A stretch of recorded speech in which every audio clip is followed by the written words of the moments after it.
Gente, ontem teve um anúncio, né, de um novo cronograma para a conclusão das obras do Cais das Artes, a Enseada do Suá em Vitória. O Museu do Complexo deve ser inaugurado em dezembro deste ano. O teatro deve ser aberto ao público em abril do ano que vem. Tem várias coisas que foram anunciadas nessa visita técnica. Quem nos atualiza de tudo isso agora é o secretário de Estado de Cultura, Fabrício Noronha. Ei, Fabrício, bom dia. Bom dia, Fernanda. Bom dia, ouvintes. Um prazer estar aqui novamente na CBN. E eu é que te agradeço. Conta para os nossos ouvintes, como é que estão essas obras, os prazos, então, né, que foram confirmados ontem?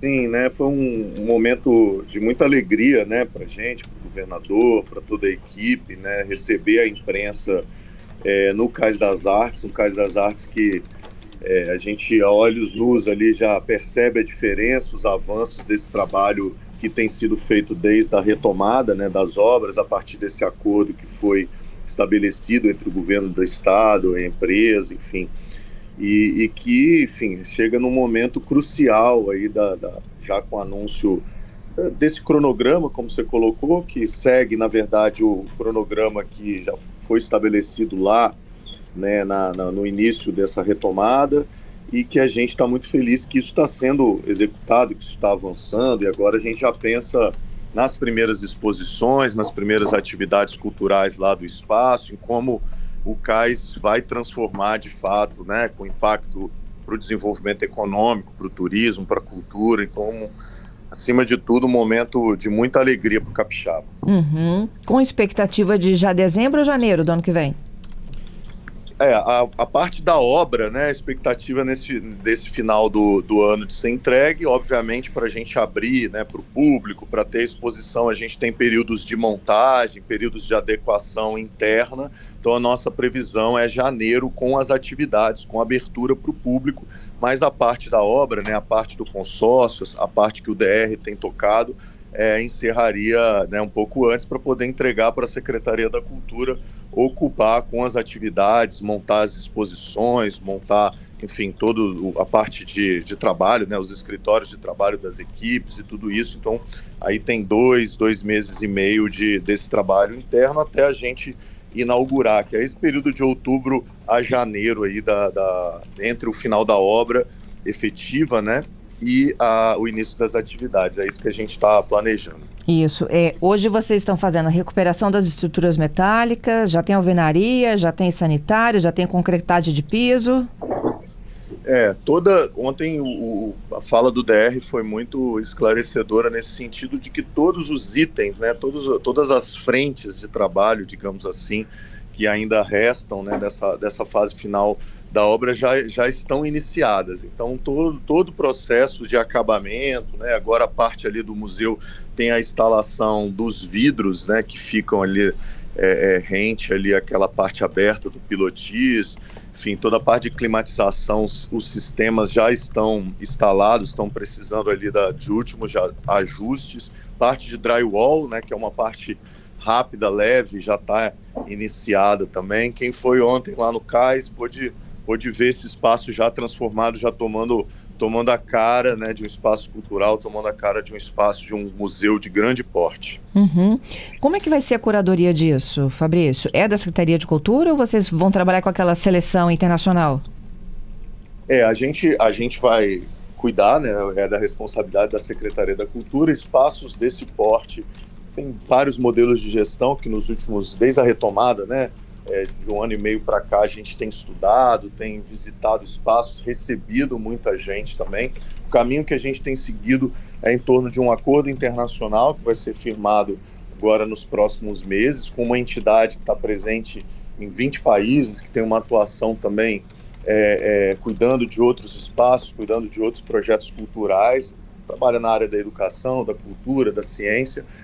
Tem um grande know-how, né, a OEI, e a partir desse acordo internacional a gente passa a operar em parceria com essa entidade, obviamente trazendo outros parceiros, a iniciativa privada, através, né, de recursos incentivados, de recursos diretos, enfim, todo um conjunto, né, um arranjo de atores e de parceiros para que a gente coloque de pé todas as atividades, né? São muitos espaços, né? São 5 espaços expositivos, o teatro, o restaurante, café, biblioteca, auditório.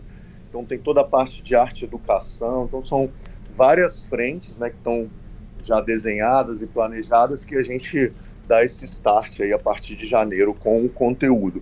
E a parte da curadoria em si, né, a gente vai ter, obviamente, pessoas, né, profissionais atuando dentro das diversas temáticas, né, expertises e camadas de atuação. Não é um espaço que é só um museu, que é só um espaço de exposição, não é? Então tem muitos temas, né, a ser trabalhado. Então a gente vai ter um time, na verdade, né, de curadores, de profissionais pensando e atuando nessa programação, e que é o que a gente está fazendo agora, e em breve a gente também começa a apresentar e discutir isso com a sociedade, né? Uma perspectiva nossa também nessa reta final da obra é ter uma série de atividades. Nós já realizamos um seminário, parceria com a universidade, em 2022, fizemos uma série de visitas lá com especialistas, com arquitetos, com profissionais das artes, para ouvir, para ter, né, insights, ideias, sugestões, e isso a gente também vai seguir fazendo agora nessa reta final, para compor, né, esse grande calendário, esse grande mosaico de programação que a gente vai ter para o Cais das Artes em breve. E por conta do tamanho do lugar, Fabrício, dá para ter eventos diferentes simultaneamente? Exato. O que a gente imagina para lá, Nanda e ouvintes, é um espaço múltiplo, é um espaço que agregue, né, que seja aberto. Então tem exposições, mas com certeza algumas exposições simultaneamente podem acontecer, né, no mais de 2.000 metros quadrados de área expositiva.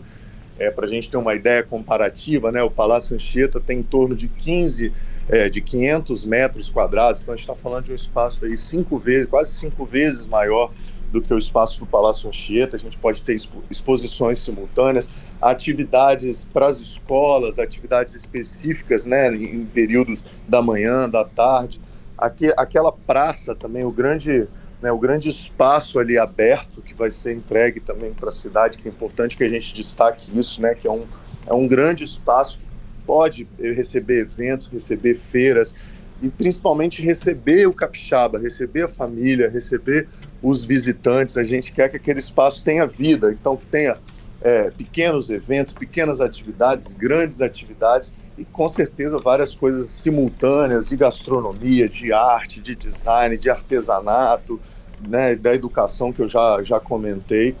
Então é de fato um espaço múltiplo, um espaço de todos, um espaço que o capixaba consiga se sentir pertencente, que o visitante consiga conhecer também um pouco da cultura do nosso estado. Então a gente está pensando também dentro dessas atividades ter um espaço permanente que mostre um pouco da cara, um pouco dessa diversidade cultural, dessa produção, dessa história do Espírito Santo. Então são uma série, né, de fatores e de frentes que sem dúvida vai trazer essa perspectiva de pertencimento que para a gente é o mais importante, né? A gente teve um processo longo, né, de uma obra que ficou paralisada há muito tempo, como destacou bem o governador ontem, a partir de uma decisão lá atrás, né, que foi feita de paralisar, acabou tendo consequências de alguns anos parada até essa retomada a partir do esforço, né, do nosso governo, do nosso governador agora recentemente, e a gente precisa de fato entregar, de fato transformar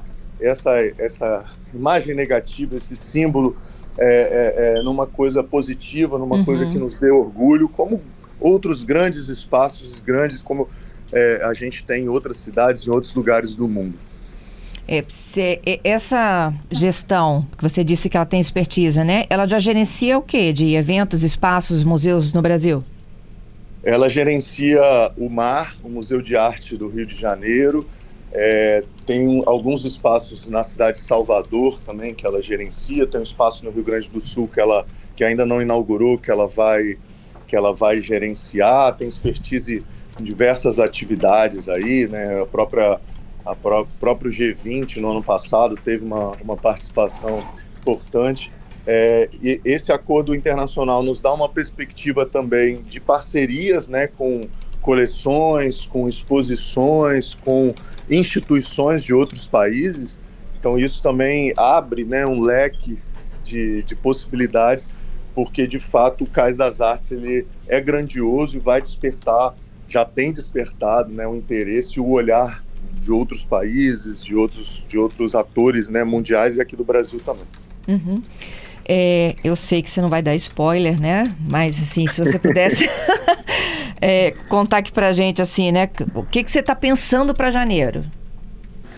Então, de fato, Fernanda, eu não posso dar spoiler, né? Porque a gente ainda não está com esses contratos assinados, né? Então tem todo um cuidado aí da gente respeitar esses trâmites, mas a gente está pensando numa programação diversa, que foi o que eu falei, trazendo, né, grandes nomes, mas com uma característica que eu acho importante, assim, não estou desviando da pergunta, tá, Fernanda? Mas é trazer a produção artística do Espírito Santo também, porque muitas vezes a gente olha para o Cais muito numa perspectiva de receber grandes espetáculos, de receber grandes exposições. Perfeito, é isso, é uma capacidade que hoje a gente não tem. Um teatro de 1.300 lugares com fosso de orquestra, com aquele tamanho de boca de cena, a gente não tem no Espírito Santo, e muitos espetáculos que itineram hoje não conseguem vir para cá porque a gente não tem uma estrutura para receber. Isso é fato. Mas além disso, a gente tem vivido nos últimos anos no Espírito Santo uma produção efervescente, né, com a Lei de Incentivo à Cultura, com o aumento dos recursos da Rouanet, muita gente produzindo muita coisa legal, e a gente quer também, tem feito já um esforço nesse sentido de diálogo com a comunidade cultural, do Cais das Artes ser uma plataforma também para alavancar esses projetos que a gente realiza aqui já com muita qualidade, muita força, e o Cais impulsionar ainda mais isso para o Brasil. Então, um pouquinho de spoiler é que essa programação ela vai ter essa via de mão dupla, digamos assim, né? Na perspectiva do intercâmbio, né? Que o próprio conceito de um Cais ele traz, né? Então você também recebe da mesma maneira que você, no mesmo peso que você projeta, né? Que você incide. Então a gente está pensando em estratégias para que essa programação tenha esse desenho e essa cara, e também com isso reforçar o que eu comentei anteriormente do pertencimento, que o capixaba se olhe ali e fale, pô, isso aqui é uma coisa minha, uma coisa produzida para mim, por mim, não uma coisa, né, que está vindo só coisas de fora, só coisas que não me pertencem, digamos assim. Então essa em linhas gerais a estratégia, e aí o conteúdo disso eu vou voltar aqui daqui a alguns meses para a gente trazer em primeira mão para você, mas hoje é por esse desenho aqui que eu posso comentar. Uhum. A prioridade é para eventos gratuitos, Fabrício? Sim, prioridade total para eventos gratuitos, né, para que a gente consiga integrar mesmo, abrir para toda a comunidade. Te agradeço pela entrevista, viu? Até uma próxima. Valeu, Fernanda. Tchau, tchau, gente.